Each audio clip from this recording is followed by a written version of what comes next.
Hello po, it's me, Quiz Denver, at ngayon nga po pumunta ako dito sa munting tahanan nila Ate Kambal at magpipicture taking po kami nila Pate. Ayun na, picture taking, wow, English yun ah.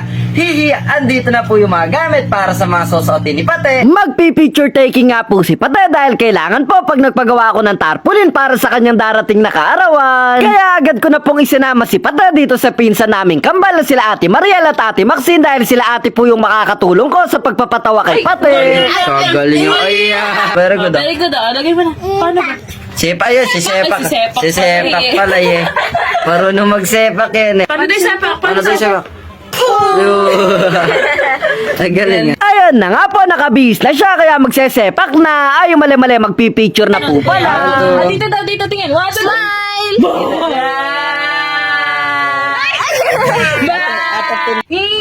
Ayun! Ay, tawag sa kay mami. One. Di ko yan. One, two, three, smile!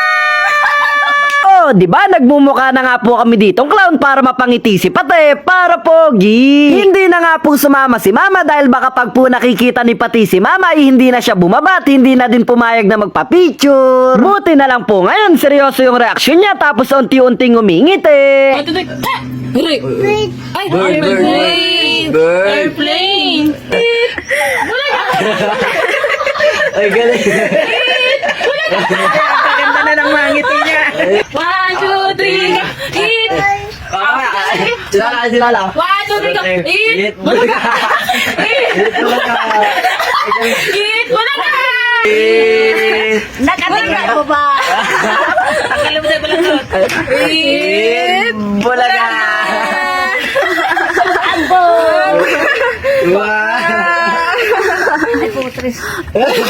Si Lola lang din po pala ang isa sa kailangan para ngumiti si Pate. Ayan po tuloy dahil nakabalanggot din siya. Ginagaya niya na po yung ginagawa ni Lola. At dahil madali lang naman po naming napatawa si Pate tapos masayahin din po talaga siya. Kaya mabilis po kaming nayari at nakakuha ng mapoging picture. Pagtapos po naming picturean si Pate, umuwi na po kami agad dahil hinahanap niya na po si Mama. At eto nga po, makalipas ang isang linggo, gawa na daw po yung pinagawa kong tarpaulin tapos invitation. Kaya nag-step to the left, step to the right na po kami papunta sa bilis ng tuli naming brum brum. Iiwan po muna namin yung munti naming tahanan. Papalis na naman po kami. Bye bye brum pipip. Sa 45 minutes po namin na bumiyahe, nakarating na po kami dito sa pamilihang bayan ng General Natividad. Tapos dumiretso na po kami sa pinagpagawan ko ng tarpaulin at invitation. Wow, English yun na. Kaya nga po may tarpaulin tapos invitation dahil magse-second birthday na po si Pate at magkakaroon na din siya ng kanyang mga pangalawang magulang, ang mga ninong at ninang.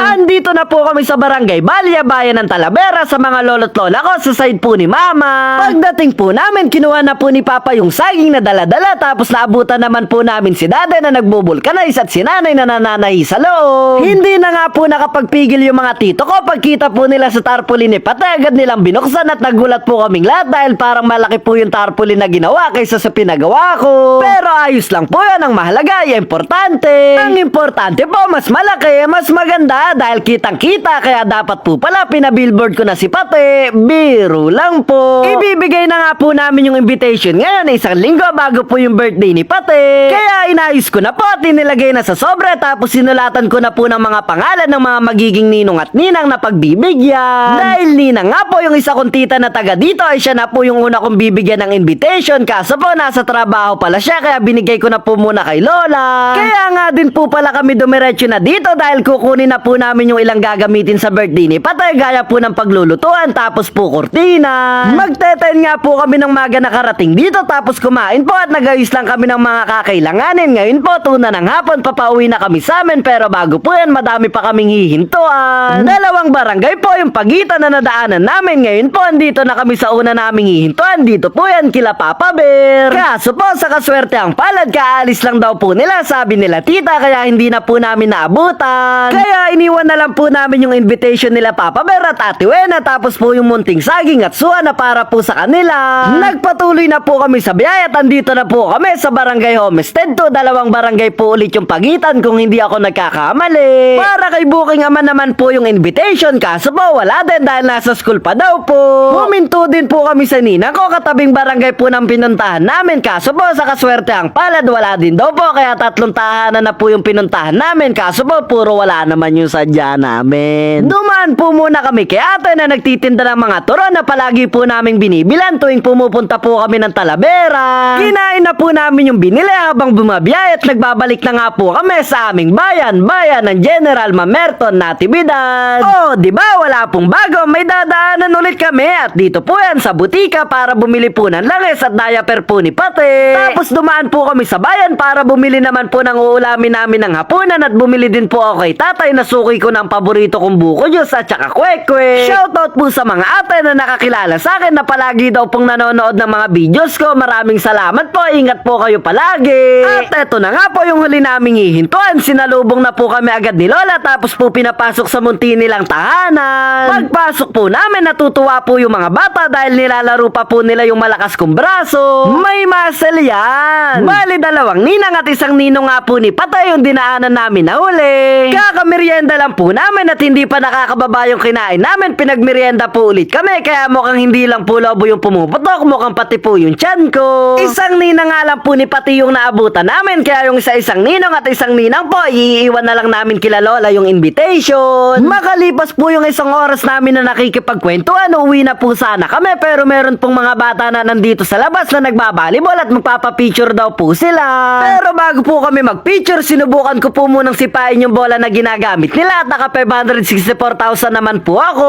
Biro lang po. Shoutout po sa inyong lahat at shoutout din po kay Tuto na kanina pa din kumakaway sa akin. Magpa-5 na po ng hapon sa mga oras na to kaya uwi na po kami sa munti naming tahanan. Tapos yung iba pong invitation na hindi pa naibibigay, ako na lang po mamaya yung mag-aabot sa mga taga dito sa amin na mga ninong at ninang. Ayan po sila Ate Kambal, tinignan din yung tarpaulin. Mayayari na nga po pala yung video. Salamat sa panonood mo. Sana nag-enjoy ka, hindi ko nasayang yung load mo. Kita-kita na lang po tayo sa susunod na video.